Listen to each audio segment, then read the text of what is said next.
ਵਾਹਿਗੁਰੂ ਵਾਹਿਗੁਰੂ ਵਾਹਿਗੁਰੂ ਵਾਹਿਗੁਰੂ ਵਾਹਿਗੁਰੂ ਵਾਹਿਗੁਰੂ ਵਾਹਿਗੁਰੂ ਵਾਹਿਗੁਰੂ ਵਾਹਿਗੁਰੂ ਵਾਹਿਗੁਰੂ ਵਾਹਿਗੁਰੂ ਵਾਹਿਗੁਰੂ ਵਾਹਿਗੁਰੂ ਵਾਹਿਗੁਰੂ ਵਾਹਿਗੁਰੂ ਵਾਹਿਗੁਰੂ ਵਾਹਿਗੁਰੂ। ਵਾਹਿਗੁਰੂ ਜੀ ਕਾ ਖਾਲਸਾ ਵਾਹਿਗੁਰੂ ਜੀ ਕੀ ਫਤਿਹ। ਗੁਰੂ ਨਾਨਕ ਦੇਵ ਸੱਚੇ ਪਾਤਸ਼ਾਹ ਬਚਨ ਕਰਦੇ ਆ, ਸਰਮ ਧਰਮ ਦੋਏ ਨਾਨਕਾ ਜੇ ਧਨ ਪੱਲੇ ਪਾਏ, ਸੋ ਧਨ ਮਿੱਤਰ ਨਾ ਕਾਂਢੀਐ ਜਿਤ ਸਿਰ ਚੋਟਾ ਖਾਏ, ਜਿਨ ਕੇ ਪੱਲੇ ਧਨ ਵਸੈ ਤਿਨ ਕਾ ਨਾਉ ਫਕੀਰ, ਜਿਨ ਕੇ ਹਿਰਦੇ ਤੂੰ ਵਸੈ ਤੇ ਨਰਗੁਣੀ ਗਹੀਰ। ਮਹਾਰਾਜ ਕਹਿੰਦੇ ਕਿ ਦੁਨੀਆ ਦੇ ਵਿੱਚ ਜਿਹੜਾ ਧਨ ਹੈ ਉਹ ਪੈਸਾ ਹੈ, ਤੇ ਅਗੰਮ ਦੇ ਵਿੱਚ ਜਿਹੜਾ ਧਨ ਚੱਲਦਾ ਹੈ ਉਹ ਨਾਮ ਦਾ ਧਨ ਚੱਲਦਾ ਹੈ। ਨਾਮ ਦਾ ਧਨ ਭਾਵ ਮਨ ਨੇ ਕਿੰਨੀ ਕਮਾਈ ਕੀਤੀ ਹੈ, ਭਗਤੀ ਕਿੰਨੀ ਕੀਤੀ ਹੈ, ਨਾਮ ਤੇ ਸੱਚ ਨੂੰ ਕਿੰਨਾ ਦ੍ਰਿੜ ਕੀਤਾ ਹੈ, ਇਹ ਪਰਖ ਕੀਤੀ ਜਾਂਦੀ ਹੈ। ਕਰਮ ਕਰਦਿਆਂ ਪਰਮੇਸ਼ਰ ਦੇ ਵਿੱਚ ਕਿੰਨਾ ਧਿਆਨ ਰਿਹਾ ਹੈ, ਕਰਮ ਤੋਂ ਇਲਾਵਾ ਦੁਨੀਆ ਵਿੱਚ ਜਦੋਂ ਵਿਚਰਿਆ ਉੱਥੇ ਜਾ ਕੇ ਕੀ ਖਟਦਾ ਰਿਹਾ। ਪਰ ਇਹ ਦੋਨੋਂ ਧਨ ਹੋਣੇ ਜ਼ਰੂਰੀ ਨੇ, ਭਗਤੀ ਦਾ, ਧਰਮ ਦਾ ਔਰ ਕਰਮ ਦਾ। ਪਰ ਮਹਾਰਾਜ ਕਹਿੰਦੇ ਵੀ ਜੇਕਰ ਤੁਸੀਂ ਉਸ ਨਾਮ ਦੀ ਪ੍ਰਾਪਤੀ ਕਰ ਲੈਂਦੇ ਤੇ ਸ਼ਰਮ ਤੇ ਧਰਮ ਇਹ ਦੋਨੋਂ ਤੁਹਾਨੂੰ ਸਹਿਜ ਸੁਭਾਏ ਮਾਲਕ ਪੂਰਾ ਕਰਕੇ ਦੇਣਾ ਸ਼ੁਰੂ ਕਰ ਦਿੰਦੇ ਆ। ਸ਼ਰਮ ਧਰਮ ਦੋਏ ਨਾਨਕਾ, ਸ਼ਰਮ ਤੇ ਧਰਮ ਦੋਨੋਂ ਭਾਵ ਕਿ ਤ੍ਰੈਗੁਣੀ ਕਿਰਤ ਤੇ ਚੌਥੇ ਪਦ ਦੀ ਕਿਰਤ ਦੋਨੋਂ ਹੀ ਪੂਰੀਆਂ ਹੋਣੀਆਂ ਸ਼ੁਰੂ ਹੋ ਜਾਂਦੀਆਂ ਨੇ ਜੇ ਧਨ ਪੱਲੇ ਪਾਏ, ਜੇ ਸਾਨੂੰ ਨਾਮ ਦਾ ਧਨ ਸਾਡੇ ਪੱਲੇ ਵਿੱਚ ਆ ਕੇ ਪੈ ਜਾਂਦਾ। ਨਾਲ ਇਹ ਵੀ ਕੀਤਾ ਸੁਚੇਤ ਵੀ ਜਿਨ੍ਹਾਂ ਦੇ ਕੋਲ ਕਈ ਵਾਰੀ ਹੁੰਦਾ ਹੈ ਵੀ ਪੈਸੇ ਦਾ ਧਨ ਹੀ ਜ਼ਿਆਦਾ ਹੁੰਦਾ, ਸੋ ਧਨ ਮਿੱਤਰ ਨਾ ਕਾਂਢੀਐ। ਦੁਨਿਆਵੀ ਧਨ ਕਈਆਂ ਕੋਲ ਜ਼ਿਆਦਾ ਹੁੰਦਾ ਹੈ, ਮਹਾਰਾਜ ਕਹਿੰਦੇ ਉਹਨੂੰ ਨਾ ਮਿੱਤਰ ਸਮਝ ਲਿਆ ਜੇ।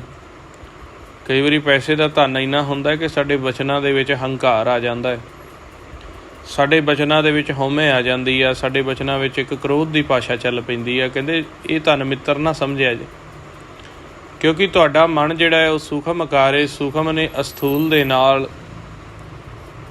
ਗਿਣਤੀ ਦੇ ਸਵਾਸਾਂ ਦਾ ਸੰਪਰਕ ਕੀਤਾ ਹੋਇਆ, ਤੇ ਜਦੋਂ ਗਿਣਤੀ ਦੇ ਸਵਾਸ ਖਤਮ ਹੋ ਗਏ ਉਹਦੇ ਨਾਲ ਇਹ ਧਨ ਵੀ ਜਿਹੜਾ ਹੈ ਇੱਥੇ ਹੀ ਖਤਮ ਹੋ ਜਾਣਾ। ਤੇ ਜੇ ਤੁਸੀਂ ਇਹਦੇ ਨਾਲ ਹੀ ਪਿਆਰ ਪਾ ਕੇ ਰੱਖਿਆ ਤੇ ਕਹਿੰਦੇ ਫਿਰ ਸਿਰ ਦੇ ਵਿੱਚ ਚੋਟਾਂ ਖਾਣੀਆਂ ਪੈਂਦੀਆਂ। ਕਹਿੰਦੇ ਜਿਨ੍ਹਾਂ ਦੇ ਕੋਲ ਇਕੱਲਾ ਪੈਸਾ ਹੀ ਹੈ, ਸੱਚ ਨਾਮ ਦੀ ਪਹਿਚਾਣ ਨਹੀਂ, ਜਿਨ ਕੇ ਪੱਲੇ ਧਨ ਵਸੈ ਤਿਨ ਕਾ ਨਾਉ ਫਕੀਰ, ਜਿਨ੍ਹਾਂ ਦੇ ਕੋਲ ਸਿਰਫ ਮਾਇਆ ਵਸਦੀ ਹੈ ਉਹ ਸਿਰੇ ਦੇ ਫਕੀਰ ਬੰਦੇ ਆ। ਇਹ ਦਰਗਾਹ ਦੀ ਗੱਲ ਕਰਦੇ ਆ, ਦੁਨਿਆਵੀ ਨਹੀਂ ਮਾਪਦੰਡ ਕੱਢਦੇ। ਜੋ ਗੁਰਬਾਣੀ ਦੇ ਵਿੱਚ ਮਾਪਦੰਡ ਨਿਕਲਦੇ ਆ ਉਹ ਦਰਗਾਹੀ ਮਾਪਦੰਡ ਨੇ। ਦਰਗਾਹ ਦੀ ਤਲ 'ਤੇ ਖੜ੍ਹ ਕੇ ਗੱਲਾਂ ਕਰਦੇ ਆ। ਕਹਿੰਦੇ ਜਿਨ ਕੇ ਪੱਲੇ ਧਨ ਵਸੈ ਤਿਨ ਕਾ ਨਾਉ ਫਕੀਰ, ਉਹ ਫਕੀਰ ਆ ਜਿਨ੍ਹਾਂ ਦੇ ਕੋਲ ਇਕੱਲਾ ਧਨ ਵਸਦਾ। ਜਿਨ ਕੇ ਪੱਲੇ ਤੂੰ ਵਸੈ, ਜਿਨ ਕੇ ਹਿਰਦੇ ਤੂੰ ਵਸੈ ਤੇ ਨਰ ਗੁਣੀ ਗਹੀਰ, ਉਹ ਗੁਣਾਂ ਦੇ ਗਹੀਰ ਭਰੇ ਹੋਏ ਆ। ਪਰ ਮਹਾਰਾਜ ਨੇ ਕਿਹਾ ਵੀ ਧਨ ਦੋਨੋਂ ਜ਼ਰੂਰੀ ਆ, ਪਰ ਜੇ ਤੁਹਾਡੇ ਕੋਲ ਨਾਮ ਦਾ ਧਨ ਜਿਹੜਾ ਸੂਖਮ ਹੈ ਉਹ ਧਨ ਆ ਗਿਆ ਤੇ ਤੁਹਾਡੇ ਕੋਲ ਸਹਿਜ ਸੁਭਾਅ ਹੀ ਜਿਹੜਾ ਧਰਮ ਤੇ ਕਿਰਤ ਇਹ ਦੋਨਾਂ ਦਾ ਸੰਤੁਲਨ ਬਣ ਕੇ ਵਾਧਾ ਹੋਣਾ ਸ਼ੁਰੂ ਹੋ ਜਾਏਗਾ। ਕਿਉਂਕਿ ਗੁਰਮੁਖ ਦੀ ਸੁਰਤੀ ਫਿਰ ਤ੍ਰੈਗੁਣ ਦੇ ਵਿੱਚ ਤਾਂ ਕਿਸੇ ਦੇ ਨਾਲ ਭਗਤੀ ਕਰਦੀ ਨਹੀਂ, ਨਾ ਤ੍ਰੈਗੁਣ ਦੀ ਅਸੀਂ ਭਗਤੀ ਕਰੀਏ। ਬਹੁਤ ਸਾਰੇ ਜੀਵ ਕਹਿੰਦੇ ਆ ਵੀ ਵਿਚਾਰ ਕਿਵੇਂ ਰੋਕਣੇ ਨੇ। ਜੇਕਰ ਅਸੀਂ ਵਿਚਾਰ ਰੋਕ ਲੈਂਦੇ ਹਾਂ ਤੇ ਕਥਾ ਵੀ ਤਾਂ ਤੁਸੀਂ ਵਿਚਾਰਾਂ ਦੁਆਰਾ ਕਰਦੇ ਪਏ ਹੋ, ਤੁਸੀਂ ਤੁਰਦੇ ਫਿਰਦੇ ਗੱਲਬਾਤ ਸਾਰੀ ਵਿਚਾਰਾਂ ਨਾਲ ਹੀ ਕਰਦੇ ਹੋ। ਜਾਂ ਵਿਚਾਰ ਰੋਕ ਲਾਂਗੇ ਤਾਂ ਫਿਰ ਅਸੀਂ ਉੱਠਾਂਗੇ ਕਿਵੇਂ, ਵੇਖਾਂਗੇ ਕਿਵੇਂ। ਜੇ ਅਸੀਂ ਵਿਚਾਰ ਹੀ ਰੋਕ ਲਏ ਤੇ ਅਸੀਂ ਬੋਲਾਂਗੇ ਕਿਵੇਂ। ਇਹ ਗੁਰਮੁਖਾਂ ਨੂੰ ਸਮਝ ਨਹੀਂ ਆਉਂਦੀ। ਇਹ ਉਹਨਾਂ ਦਾ ਮਨ ਹਜੇ ਉਸ ਸਹਿਜ ਦੇ ਵਿੱਚ ਨਹੀਂ ਕਿਹਾ ਵੀ ਜਿਹੜੇ ਮਹਾਰਾਜ ਕਹਿੰਦੇ ਪਿਆ ਵਿਚਾਰ ਮਾਰੇ ਤਰੇ ਤਾਰੇ ਉਲਟ ਜੋਨ ਨਾ ਆਵੇ। ਵੀ ਵਿਚਾਰਾਂ ਨੂੰ ਤੁਸੀਂ ਖ਼ਤਮ ਕਰ ਲਓ, ਤੁਸੀਂ ਉਲਟਾ ਜੂਨਾਂ ਵਿੱਚ ਨਹੀਂ ਆਓਗੇ। ਵਿਚਾਰ ਖ਼ਤਮ ਕਰਨੇ ਹੁੰਦੇ ਆ ਮਨ ਦੇ, ਤਨ ਦੇ ਵਿਚਾਰ ਕਦੇ ਖ਼ਤਮ ਨਹੀਂ ਹੁੰਦੇ। ਤਨ ਜਿਹੜਾ ਹੈ ਸਹਿਜ ਸੁਭਾਏ, ਜਿਹੜੀਆਂ ਇਹ ਸਾਡੀਆਂ ਦ੍ਰਿਸ਼ਟਮਾਨ ਗਿਆਨ ਇੰਦਰੀਆਂ ਅਤੇ ਕਰਮ ਇੰਦਰੀਆਂ ਨੇ, ਇਹ ਸਹਿਜ ਸੁਭਾਏ ਵਿਚਾਰਾਂ ਦੇ ਨਾਲ ਚੱਲਦੀਆਂ ਰਹਿੰਦੀਆਂ ਨੇ। ਜਦੋਂ ਸਾਡਾ ਮਨ ਇਸ ਸਰੀਰ ਦੇ ਵਿੱਚ ਪ੍ਰਵੇਸ਼ ਹੋ ਜਾਂਦਾ ਹੈ, ਉਦੋਂ ਸਹਿਜ ਸੁਭਾਏ ਵਿਚਾਰ ਚੱਲਣੇ ਸ਼ੁਰੂ ਹੋ ਜਾਂਦੇ ਆ, ਕਰਮ ਸ਼ੁਰੂ ਹੋ ਜਾਂਦਾ ਹੈ, ਰਜੋਗੁਣ ਸ਼ੁਰੂ ਹੋ ਜਾਂਦਾ ਹੈ। ਜਿਹੜਾ ਮਨ ਹੈ ਉਹਨੇ ਇਹਨਾਂ ਧਿਆਨ ਇੰਦਰੀਆਂ ਅਤੇ ਕਰਮ ਇੰਦਰੀਆਂ ਦੇ ਇਸ ਕਰਮ ਦੇ ਦੇਸ਼ ਦੇ ਵਿੱਚ, ਇਸ ਵਿਚਾਰਾਂ ਦੇ ਦੇਸ਼ ਦੇ ਵਿੱਚ ਅਲਪ ਰਹਿ ਕੇ ਚੱਲਣਾ ਹੁੰਦਾ। ਮਨ ਦੇ ਵਿਚਾਰ ਖਤਮ ਕਰਨੇ ਆ, ਭਾਵ ਕਿ ਮਨ ਦਾ ਧਿਆਨ ਜਦੋਂ ਸੱਚ ਤੇ ਉਸ ਨਾਮ ਦੇ ਉੱਪਰ ਲੱਗ ਜਾਂਦਾ ਹੈ, ਇਸ ਖਾਲੀ ਖਿਲਾ ਦੇ ਵਿੱਚ ਜਿਹੜਾ ਇਹਦਾ ਘਰ ਹੈ, ਜਿੱਥੇ ਮਨ ਇਸ ਧਰਤੀ 'ਤੇ ਆ ਕੇ ਵਪਾਰ ਕਰਦਾ ਹੈ ਅਤੇ ਸਾਹਮਣੇ ਜੋ ਇਹਦਾ ਦੇਸ਼ ਹੈ, ਸਾਹਮਣੇ ਜੋ ਇਹਦੀ ਜੋਤ ਦਾ ਮੂਲ ਹੈ, ਜਦੋਂ ਉਹਦੇ ਉੱਪਰ ਧਿਆਨ ਧਰ ਕੇ ਮਨ ਚੱਲਦਾ ਹੈ ਅਤੇ ਮਨ ਦੇ ਵਿਚਾਰ ਰੁਕ ਜਾਂਦੇ ਆ। ਜੇ ਆਪਾਂ ਸੌਖਾ ਕਰਕੇ ਸਮਝੀਏ ਤਾਂ ਵੀ ਚਿੱਤ ਜਿਹੜਾ ਹੈ ਉਹ ਸੱਚ ਦੇ ਚਰਨਾਂ 'ਚ ਚੁਭਿਆ ਹੈ, ਸ਼ਬਦ ਨਾਲ ਚੁਭਿਆ ਹੈ, ਅਤੇ ਅਸੀਂ ਕਰਮ ਕਰਦੇ ਹਾਂ, ਉਹਨੂੰ ਕਹਿੰਦੇ ਨੇ ਵਿਚਾਰ ਰੁਕ ਜਾਣਾ। ਅਤੇ ਜਦੋਂ ਅਸੀਂ ਕਰਮ ਤੋਂ ਵਿਹਲੇ ਹੋ ਗਏ ਹਾਂ ਅਤੇ ਫਿਰ ਅਸੀਂ ਆਪਦੇ ਕੰਪਲੀਟਲੀ ਵਿਚਾਰ ਰੋਕਦੇ ਹਾਂ ਸਿਮਰਨ ਕਰਕੇ। ਇੱਧਰਲੇ ਵਿਚਾਰ ਰੋਕ ਕੇ ਅਤੇ ਸੂਹਮ ਦੇ ਵਿੱਚ ਸਾਡਾ ਮਨ ਪ੍ਰਵੇਸ਼ ਹੋ ਜਾਂਦਾ। ਹੋਰ ਵਿਚਾਰ ਰੋਕਣ ਦਾ ਭਾਵ ਇਹ ਕਹਿਣੀ ਅਤੇ ਜਿਹੜੀ ਕਥਨੀ ਦੇ ਵਿੱਚ ਸਮਝਣ ਦੇ ਵਿੱਚ ਫਰਕ ਹੋ ਜਾਂਦਾ। ਦੁਨਿਆਵੀ ਵਿਚਾਰ ਜਿਹੜੇ ਮਨ ਜਿਹੜਾ ਹੈ ਉਹ ਸੰਸਿਆਂ ਦੇ ਵਿੱਚ ਆ ਜਾਂਦਾ। ਜਿਵੇਂ ਹੁਣ ਇਹਦੀ ਇੱਕ ਹੋਰ ਉਦਾਹਰਨ ਦਿੰਦਾ ਮੈਂ। ਜਿਵੇਂ ਮੰਨ ਲਓ ਇੱਕ ਬੱਚੇ ਨੇ ਬਾਜ਼ਾਰ ਦੇ ਵਿੱਚ ਜਾਣਾ, ਉਹਨੂੰ ਪਿਤਾ ਨੇ ਪੂੰਜੀ ਦਿੱਤੀ ਆ ਪੈਸਿਆਂ ਦੀ। ਮੰਨ ਲਓ ਉਹਨੂੰ 1000 ਰੁਪਈਆ ਦਿੱਤਾ ਅਤੇ ਉਹਨੂੰ ਆਖਿਆ ਜਾ ਕੇ ਅਤੇ ਤੂੰ ਸੌਦਾ ਕਰਿਆ, ਰਸਤੇ ਵਿੱਚ ਤੈਨੂੰ ਕੋਈ ਦਿੱਕਤ ਆਵੇ, ਤੇਰੀ ਪੂੰਜੀ ਘੱਟ ਜਾਏ, ਤੈਨੂੰ ਪੈਸੇ ਦੀ ਦਿੱਕਤ ਆਵੇ ਅਤੇ ਤੂੰ ਮੇਰੇ ਨਾਲ ਉੱਥੋਂ ਹੀ ਸੰਪਰਕ ਕਰ ਲਈ, ਜਾਂ ਮੇਰਾ ਨਾਮ ਲੈ ਦੀ, ਜਿੱਥੇ ਤੂੰ ਲਵੇਂਗਾ ਖੜੇਂਗਾ ਸਮਾਨ ਲਏਂਗਾ ਅਤੇ ਤੈਨੂੰ ਕੋਈ ਦਿੱਕਤ ਨਹੀਂ ਆਏਗੀ। ਉਸ ਬੱਚੇ ਦੇ ਵਿਚਾਰ ਰੁਕ ਗਏ ਨੇ, ਉਹ ਸਹਿਜ ਦੇ ਵਿੱਚ ਹੋ ਗਿਆ, ਉਹਨੂੰ ਭਰੋਸਾ ਆ ਗਿਆ ਪਿਤਾ 'ਤੇ, ਅਤੇ ਉਹ ਆਪਦਾ ਕਰਮ ਕਰਨ ਚਲਾ ਗਿਆ। ਇੱਕ ਬੱਚਾ ਜਿਹਦੇ ਸਿਰ 'ਤੇ ਬਾਪ ਨਹੀਂ ਹੈਗਾ ਅਤੇ ਉਹਦੇ ਕਰਮ ਤਾਂ ਉਹਨੇ ਵੀ ਕਰਨਾ, ਪਰ ਉਹ ਵਿਚਾਰਾਂ 'ਚ ਆ ਗਿਆ। ਉਹ ਸੋਚਦਾ ਪੈਸੇ ਖੁੱਟ ਨਾ ਜਾਣ, ਰਸਤੇ ਵਿੱਚ ਮੈਨੂੰ ਕੋਈ ਪੁਲਿਸ ਵਾਲਾ ਨਾ ਫੜ ਲੈ, ਉੱਥੇ ਜਾ ਕੇ ਮੇਰੇ ਨਾਲ ਕੋਈ ਅਣਹੋਣੀ ਨਾ ਹੋ ਜਾਏ, ਜਾਂ ਮੈਂ ਰਾਹ ਹੀ ਨਾ ਭੁੱਲ ਜਾ, ਮੇਰੀ ਤਾਂ ਕੋਈ ਸਾਰ ਕਰਨ ਵਾਲਾ ਵੀ ਨਹੀਂ ਹੈਗਾ। ਜਾਂ ਜੇ ਉਹਨੂੰ ਭਰੋਸਾ ਵੀ ਹੋਵੇ ਉੱਥੇ ਜਾ ਕੇ, ਜੇ ਉਹਦੇ ਕੋਲ ਪੈਸੇ ਖੁੱਟ ਗਏ ਆ, ਜਾਂ ਉਹਦੇ ਕੋਈ ਕਾਗਜ਼ ਪੱਤਰ ਕੋਈ ਚੈੱਕ ਕਰਨ ਲੱਗ ਗਿਆ, ਅਤੇ ਉਹ ਬੱਚੇ ਦਾ ਜਿੰਦਾ ਦਾ ਪਿਤਾ ਨਹੀਂ ਹੈਗਾ, ਅਤੇ ਉਹਨੂੰ ਫੜ ਕੇ ਜੇਲ੍ਹ ਕਰ ਦੇਣਗੇ। ਸੋ ਇਸੇ ਤਰੀਕੇ ਜਿਹੜੇ ਗੁਰਮੁਖ ਹੁੰਦੇ ਆ, ਉਹਨਾਂ ਦਾ ਟੇਕ ਮੈਂ ਤਾਣ ਦੀਵਾਨ ਤੂੰ ਹੈ ਮੇਰੇ ਸੁਆਮੀ, ਮੈਂ ਤੁਧੇ ਆਗੇ ਅਰਦਾਸ, ਮੈਂ ਹੋਰ ਥਾਉ ਨਾਹੀਂ ਜਿਸ ਪੈ ਕਰੂ ਬਨੰਤੀ, ਮੇਰਾ ਦੁੱਖ ਸੁੱਖ ਤੁਝ ਹੀ ਪਾਸ। ਹੁਣ ਉਹ ਬੱਚੇ ਨੇ ਜਿਹਨੇ ਸੱਚ ਦੇ ਉੱਪਰ ਭਰੋਸਾ ਕਰ ਲਿਆ, ਉਹਨੂੰ ਇੱਥੇ ਕਿਤੇ ਵੀ ਪੁੱਛ ਨਹੀਂ ਹੁੰਦੀ। ਜਿਹਨੇ ਮਹਾਰਾਜ ਦੇ ਨਾਲ ਗੰਢ ਲਈ ਹੈ, ਦਰ ਦਰਵਾਣੀ ਨਾਹੇ ਮੂਲੇ ਪੁੱਛੇ ਤਿਸ, ਉਹਨੂੰ ਕੋਈ ਦਰ ਦਰਵੇਸ਼ ਇੱਥੇ ਆ ਕੇ ਕਿਸੇ ਵੀ ਦਰ ਦੇ ਉੱਤੇ ਉਹਨੂੰ ਭਰੋਸਾ ਮਹਾਰਾਜ ਨੇ ਐਸਾ ਦਿੱਤਾ, ਉਹਨੂੰ ਆਪ ਫਿਕਰ ਕਰਨ ਦੀ ਲੋੜ ਨਹੀਂ ਹੁੰਦੀ। ਇਸ ਕਰਕੇ ਉਹ ਸਹਿਜ ਦੇ ਵਿੱਚ ਜੋਤ ਦੇ ਉੱਪਰ, ਨਾਮ ਦੇ ਉੱਪਰ ਧਿਆਨ ਧਰ ਕੇ ਜਦੋਂ ਚੱਲਦਾ ਹੈ, ਆਪ ਨਹੀਂ ਵਿਚਾਰ ਲੈਂਦਾ। ਸਹਿਜ ਸੁਭਾਏ ਸਾਡੀਆਂ ਗਿਆਨ ਇੰਦਰੀਆਂ ਕਰਮ ਇੰਦਰੀਆਂ ਵਿਚਾਰ ਲੈ ਕੇ ਛੱਡਦੀਆਂ ਰਹਿੰਦੀਆਂ ਅਤੇ ਅਗਲਾ ਕਰਮ ਸਾਡਾ ਚੱਲਦਾ ਰਹਿੰਦਾ, ਮਨ ਵਿਚਾਰਾਂ ਤੋਂ ਪਰੇ ਹੋ ਜਾਂਦਾ। ਇਹ ਉਦੋਂ ਗੱਲ ਸਮਝ ਆਉਂਦੀ ਹੈ ਵੀ ਜਦੋਂ ਅਸੀਂ ਆਪਦੇ ਮਨ ਦੀ ਪਛਾਣ ਕਰਕੇ, ਗਿਆਨ ਇੰਦਰੀਆਂ ਦੀ ਪਛਾਣ ਕਰਕੇ ਵੀ ਸਾਡਾ ਮਨ ਜੋਤ ਹੈ, ਸਰੂਪ ਹੈ, ਮਨ ਸਾਡਾ ਸਰੀਰ ਦੇ ਵਿੱਚ ਚੱਲਦਾ ਕਿਵੇਂ ਹੈ, ਅਤੇ ਸਾਡਾ ਮਨ ਕਿਵੇਂ ਵਿਚਾਰਾਂ ਤੋਂ ਅਲੱਗ ਹੁੰਦਾ, ਉਦੋਂ ਖੇਲ ਚੱਲਦੀ। ਬਹੁਤੇ ਜੀ ਇਸ ਫਰਕ ਦੇ ਵਿੱਚ, ਇਸ ਫਿਕਰ ਦੇ ਵਿੱਚ, ਇਸ ਸੰਸੇ 'ਚ ਚੱਲ ਪੈਂਦੇ ਆ ਵੀ ਸਾਡੇ ਵਿਚਾਰ ਨਹੀਂ ਰੁਕਦੇ ਪਏ, ਵਿਚਾਰ ਰੋਕਣੇ ਕਿਵੇਂ ਆ, ਅਸੀਂ ਸਿਮਰਨ ਕਰਦੇ ਹਾਂ, ਸਾਡੇ ਵਿਚਾਰ ਫਿਰ ਚੱਲ ਪੈਂਦੇ ਆ। ਵਿਚਾਰ ਰੋਕਣ ਦੀ ਇੱਕ ਜੁਗਤ ਹੁੰਦੀ ਹੈ। ਵਿਚਾਰ ਜਿਹੜੇ ਸਾਡੇ ਸਰੀਰ ਦੇ ਵਿੱਚ ਜਾਂ ਪੰਜਾਂ ਦੇ ਚੱਲਦੇ ਪਏ ਨੇ, ਉਹਨਾਂ ਨੂੰ ਮਹਿਸੂਸ ਸਾਡੀ ਸੁਰਤ ਕਰਦੀ ਹੈ, ਸਾਡਾ ਧਿਆਨ ਉਹਨੂੰ ਮਹਿਸੂਸ ਕਰਦਾ, ਸਾਡਾ ਸੁਰਤੀ ਉਹਨੂੰ ਮਹਿਸੂਸ ਕਰਦੀ ਹੈ, ਮਨ ਉਹਨੂੰ ਮਹਿਸੂਸ ਕਰਦਾ। ਸੋ ਮਨ ਦਾ ਜਿਹੜਾ ਪਹਿਲੜਾ ਪੁਆਇੰਟ ਹੈ ਉਹਨੂੰ ਗੁਰਬਾਣੀ ਵਿੱਚ ਸੁਰਤ ਕਿਹਾ। ਜਿਵੇਂ ਮੰਨ ਲਓ ਮੈਂ ਬਚਨ ਕਰਦਾ ਪਿਆ, ਤੁਸੀਂ ਸੰਗਤ ਬੈਠੇ ਹੋ, ਤੁਹਾਡੀ ਸੁਰਤੀ ਪਹਿਲਾਂ ਮੇਰੇ ਮੁਖ 'ਤੇ ਆ, ਤੁਹਾਡੀ ਸੁਰਤੀ ਇੱਧਰ ਆਈ ਹੈ, ਫਿਰ ਤੁਸੀਂ ਆਪਦੇ ਧਿਆਨ ਦੇ ਵਿੱਚ ਮੇਰੀ ਗੱਲ ਸੁਣਦੇ ਪਏ ਹੋ, ਅਤੇ ਉਹ ਤੁਹਾਨੂੰ ਮਤ ਰੂਪ ਦੇ ਵਿੱਚ ਗ੍ਰਹਿਣ ਹੁੰਦੇ ਪਏ। ਜੇ ਤੁਸੀਂ ਸੁਰਤੀ ਮੇਰੇ ਪਾਸੋਂ ਹਟਾ ਲਓਗੇ, ਮੰਨ ਲਓ ਮੇਰੇ ਇਸ ਪਾਸੋਂ ਤੁਸੀਂ ਸੁਰਤੀ ਹਟਾ ਲਈ, ਜਿੱਥੇ ਸੁਰਤ ਲਾਓਗੇ ਉੱਥੋਂ ਦਾ ਧਿਆਨ ਤੁਹਾਡੇ ਖੇਲ ਚੱਲ ਪਏਗਾ। ਮੰਨ ਲਓ ਤੁਸੀਂ ਇੱਥੇ ਬੈਠੇ ਹੋ ਅਤੇ ਸੁਰਤੀ ਜਿਹੜੀ ਹੈ ਤੁਸੀਂ ਇੱਥੋਂ ਹਟਾ ਕੇ ਅਤੇ ਦਿੱਲੀ ਲੈ ਜਾਓ, ਅਤੇ ਦਿੱਲੀ ਦੇ ਰੇਲਵੇ ਸਟੇਸ਼ਨ 'ਤੇ ਤੁਸੀਂ ਲੈ ਗਏ, ਅਤੇ ਉੱਥੋਂ ਦੇ ਤੁਹਾਡੇ ਵਿਚਾਰ ਮਨ ਦੇ ਵਿੱਚ ਚੱਲ ਪੈਣਗੇ, ਧਿਆਨ ਉੱਧਰ ਹੋ ਜਾਏਗਾ। ਇਸੇ ਤਰੀਕੇ ਹੀ ਵੀ ਜਿਹੜਾ ਸੁਰਤ ਹੈ, ਜਦੋਂ ਉਹ ਤ੍ਰੈਗੁਣ ਦੇ ਵਿੱਚ ਪੰਜਾਂ ਨਾਲ ਰਲ ਕੇ ਨਾ ਚੱਲੇਗੀ ਅਤੇ ਸਹਿਜ ਦੇ ਵਿੱਚ ਸਾਹਮਣੇ ਦਰ ਦੇ ਉੱਪਰ ਲੱਗੀ ਰਹੇਗੀ, ਅਤੇ ਮਨ ਵਿਚਾਰਾਂ 'ਚ ਨਹੀਂ ਆਏਗਾ, ਪ੍ਰਕਾਸ਼ ਦੇ ਵਿੱਚ ਰਹਿੰਦਿਆਂ ਹੋਇਆਂ ਇਹ ਖੇਲ ਸਾਰਾ ਅਨੁਭਵ ਕਰੇਗਾ। ਕਰਮ ਵੀ ਖੇਡੇਗਾ, ਕਰਮ ਦੇ ਵਿੱਚ ਕੋਈ ਘਾਟਾ ਵੀ ਨਹੀਂ ਪਏਗਾ, ਅਤੇ ਸ਼ਰਮ ਅਤੇ ਧਰਮ ਦੋਨੋਂ ਹੀ ਪੂਰਨ ਰਹਿਣਗੇ। ਇਹ ਹੁੰਦੇ ਨੇ ਵਿਚਾਰ ਰੋਕਣੇ। ਅਤੇ ਵਿਚਾਰ ਕਲਾ ਦੁਆਰਾ ਰੋਕੇ ਜਾਂਦੇ ਆ। ਭਾਵ ਜੇ ਹੁਣ ਤੁਸੀਂ ਆਪਦੇ ਵਿਚਾਰ ਰੋਕਣੇ ਆ ਤਾਂ ਤੁਹਾਨੂੰ ਗੁਰਮੰਤਰ ਦਾ ਪਹਿਲਾਂ ਸਹਾਰਾ ਲੈਣਾ ਪਏਗਾ। ਅਸੀਂ ਗੁਰਮੰਤਰ ਦਾ ਜਾਪ ਜਪਦੇ ਰਹਿੰਦੇ ਹਾਂ ਅਤੇ ਵਿਚਾਰਾਂ ਤੋਂ ਰਹਿਤ ਰਹਿ ਕੇ ਕਰਮ ਵੀ ਕਰੀ ਜਾਂਦੇ ਹਾਂ। ਨਾਲ ਇੱਧਰ ਦੇ ਕਰਮ ਦੇ ਵਿਚਾਰ ਵੀ ਚੱਲੀ ਜਾਂਦੇ ਆ, ਸਿਮਰਨ ਵੀ ਚੱਲੀ ਜਾਂਦਾ, ਮਨ ਖੁਸ਼ ਰਹਿੰਦਾ। ਕਈ ਵਾਰੀ ਤੁਸੀਂ ਦੇਖਿਆ ਹੋਣਾ ਵੀ ਕਰਮ ਵਿੱਚ ਇੰਨੇ ਖੁੱਭ ਜਾਈਦਾ ਹੈ, ਵਿਚਾਰਾਂ ਦੇ ਵਿੱਚ ਮਨ ਚਲਾ ਜਾਂਦਾ, ਸਿਮਰਨ ਛੁੱਟ ਜਾਂਦਾ। ਫਿਰ ਥੋੜ੍ਹੀ ਦੇਰ ਬਾਅਦ ਆਤਮਾ ਸਾਨੂੰ ਫਿਰ ਅੰਦਰੋਂ ਜਣਾਉਂਦੀ ਹੈ, ਗੁਰਮੁਖਾ ਤੂੰ ਤਾਂ ਸਿਮਰਨ ਕਰਦਾ ਪਿਆ ਸੀ। ਫਿਰ ਅਸੀਂ ਕਹਿੰਦੇ ਹਾਂ ਹਾਂ ਸੱਚ। ਕਈ ਵਾਰੀ ਕਰਮ ਦੀ ਸਹਿਜ, ਕਰਮ ਦੀ ਡੂੰਘਾਈ ਇੰਨੀ ਹੁੰਦੀ ਹੈ, ਮਨ ਵਿਸਰ ਜਾਂਦਾ, ਫਿਰ ਮਨ ਜਿਹੜਾ ਉਹ ਸਿਮਰਨ ਕਰਨਾ ਸ਼ੁਰੂ ਕਰ ਦਿੰਦਾ। ਅਤੇ ਇਸ ਤਰੀਕੇ ਵਿਚਾਰਾਂ ਨੂੰ ਰੋਕਣ ਦਾ ਤਰੀਕਾ ਹੈ ਵੀ ਤੁਸੀਂ ਕਰਮ ਦੀ ਬਜਾਏ ਸਿਮਰਨ ਉੱਪਰ ਧਿਆਨ ਦਿਓ। ਫਿਰ ਸਿਮਰਨ ਤੋਂ ਬਾਅਦ ਜਦੋਂ ਤੁਹਾਡੇ ਅੰਦਰ ਨਾਮ ਚੱਲ ਪਏਗਾ, ਸ਼ਬਦ ਚੱਲ ਪਏਗਾ, ਜਿਹਨੂੰ ਤੁਸੀਂ ਸਿਮਰਨ ਕਰ ਕਰਕੇ ਪ੍ਰਪੱਖ ਕਰ ਲਿਆ, ਸ਼ਬਦ ਦੀ ਆਵਾਜ਼ ਫਿਰ ਹੌਲੀ ਹੌਲੀ ਪਹਿਲੋਂ ਤੇਜ਼ ਹੁੰਦੀ ਹੈ, ਫਿਰ ਜਦੋਂ ਤੇਜ਼ ਆਵਾਜ਼ ਨਾਲ ਸਾਡਾ ਪਿਆਰ ਪੈਂਦਾ ਅਤੇ ਫਿਰ ਉਹ ਸਹਿਜ ਹੁੰਦੀ ਜਾਂਦੀ। ਸਹਿਜ ਹੋਈ ਆਵਾਜ਼ ਦੇ ਨਾਲ ਜਦੋਂ ਤੁਸੀਂ ਪਿਆਰ ਪਾ ਲਓਗੇ, ਫਿਰ ਸਹਿਜ ਸੁਭਾਅ ਤੁਹਾਨੂੰ ਸ਼ਬਦ ਜਿਹੜਾ ਸੁਣਦਾ ਰਹੇਗਾ। ਸ਼ਬਦ ਦੇ ਦਾਇਰੇ ਵਿੱਚ ਚੱਲਦੇ ਤੁਸੀਂ ਕਰਮ ਕਰੋਗੇ, ਤੁਹਾਡਾ ਮਨ ਵਿਚਾਰਾਂ 'ਚ ਨਹੀਂ ਜਾਏਗਾ। ਸੱਚ ਦੇ ਤੁਸੀਂ ਸਨਮੁਖ ਰਹਿ ਕੇ ਅੰਮ੍ਰਿਤ ਦੀ ਜਿਹੜੀ ਦਾਤ ਲੈਂਦੇ ਰਹੋਗੇ ਅਤੇ ਤੁਹਾਡਾ ਮਨ ਕਰਮ ਕਰਦਾ ਰਹੇਗਾ।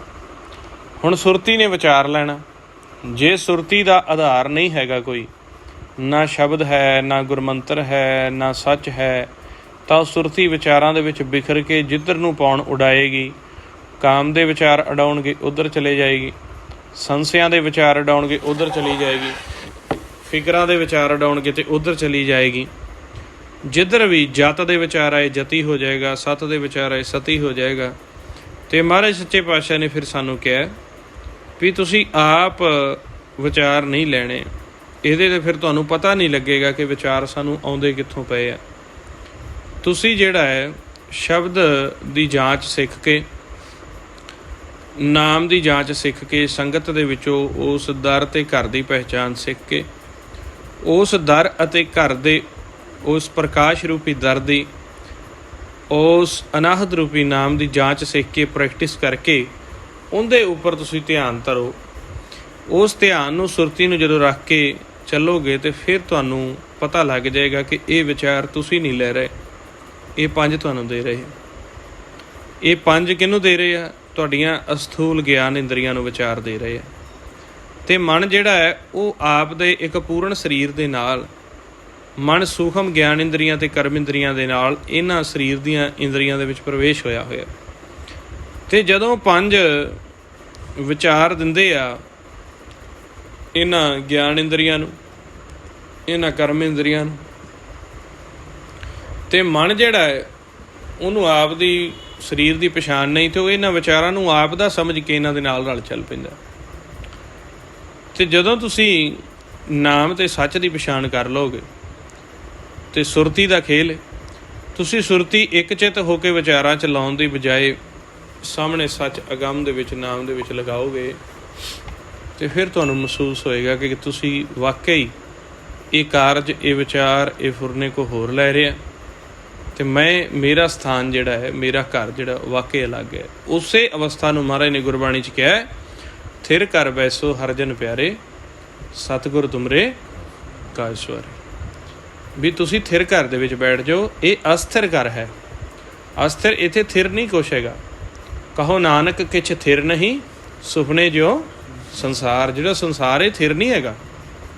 ਇੱਥੇ ਤਾਂ ਕਦੇ ਕੋਈ ਵਿਚਾਰ ਆ ਗਿਆ, ਕਦੇ ਕੋਈ ਫੁਰਨਾ ਆ ਗਿਆ, ਕਦੇ ਕੁਛ ਆ ਰਿਹਾ, ਕਦੇ ਕੁਛ ਆ ਰਿਹਾ। ਤੁਸੀਂ ਆਪਦੇ ਥਿਰ ਘਰ ਦੇ ਵਿੱਚ ਬੈਠ ਜਾਓ। ਥਿਰ ਘਰ ਕਿਹੜਾ ਹੈ?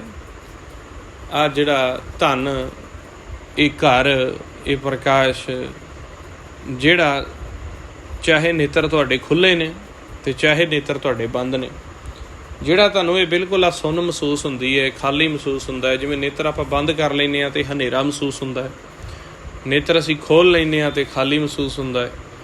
ਇਹ ਚਾਹੇ ਨੇਤਰ ਬੰਦ ਆ ਚਾਹੇ ਖੁੱਲ੍ਹੇ ਆ, ਇਹ ਨਹੀਂ ਕੋਈ ਮਾਇਨੇ ਰੱਖਦਾ।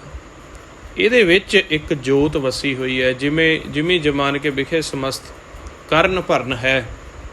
ਕਰਨ ਭਰਨ ਭਾਵ ਸਾਰੀ ਸ੍ਰਿਸ਼ਟੀ ਨੂੰ ਪਾਲਣ ਵਾਲਾ, ਸਵਾਸ ਦੇਣ ਵਾਲਾ ਤੇ ਕਰਨ ਕਰਾਉਣ ਵਾਲਾ, ਪੂਰਾ ਕਰਕੇ ਦੇਣ ਵਾਲਾ, ਉਹਦਾ ਤੁਸੀਂ ਧਿਆਨ ਧਰਨਾ।